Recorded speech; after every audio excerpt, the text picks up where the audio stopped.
بسم الله الرحمن الرحیم. سلام و احترامات، نیکی لبنه که پر زنم اومنه هیله منه چې خو اوسئ. دغه یوه اندازه خوراکي توکي دي چې لوبیا دي، نخود دي، چای دی، وریجې دي، بوره ده، مالګه ده، اوړه دي، غوړي دي.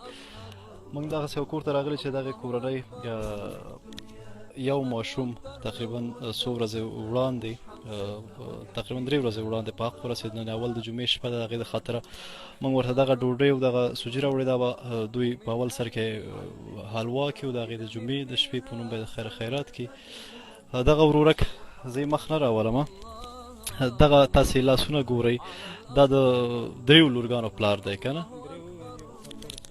یو په حق ورسېده او دا خپله سپین ږیری دی، د کورنۍ بل هېڅ سرپرست نه لري او تر څنګ یې د مکتب ملازم دی. نو بالکل بالکل. نو او ستا یو مشکل دا دی چې هغه دا کور هم پردی دی او په څنګ کوټې دې خرابې دي. کوټه زه لیدی شم؟ مهربانه مخکې شه. دغه کوټه ده، دغه نور داسې هغه شوې ده که نه، راټیټه شوې ده، د پاس نه پرې هغه شی نه شي اچولی ځکه چې نور هم پرې وزن ډېرېږي. نو دې ته مجبور شي دغسې یو څه برابر شي چې ستنې ورته لاندې خوا نه سړی ورکړي. بالکل بالکل بالکل بالکل بالکل بالکل. ځمکه هم ټوله لمده ده، نم یې کړی دی. پر صورت ستا به مشکلات واقعا هم ډېر دي. لورکۍ د موټر ووهله، خدای دې هغه وبخي. زموږ دغه وسه وه، بیا موږ کوشش کوو چې په راتلونکي کې تا ته وشو کولای دغه د کوټو یو څه اندازه هغه دې وکړو.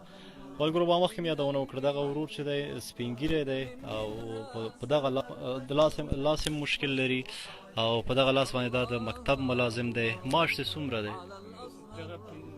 15,000 روپۍ. او په 15,000 روپۍ باندې دا ټول کور دا ټول مصارف هر څه ستا په غاړه دي. دوکاندار نه هم قرضدار او کلي کې هم قرضدار او د هر چا نه قرضدار او بل کاروبار هم ورسره هېڅ شی نشته دی. بل کاروبار خو ورسره نه کوي او کوی هم نه شي که نه، ځکه په دې لاس به ته څه شی وکړې.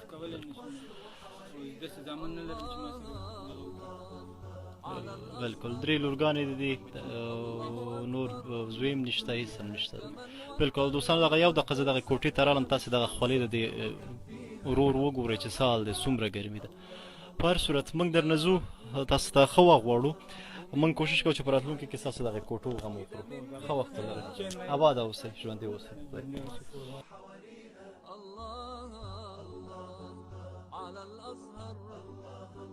الله أكبر من الدنيا كمن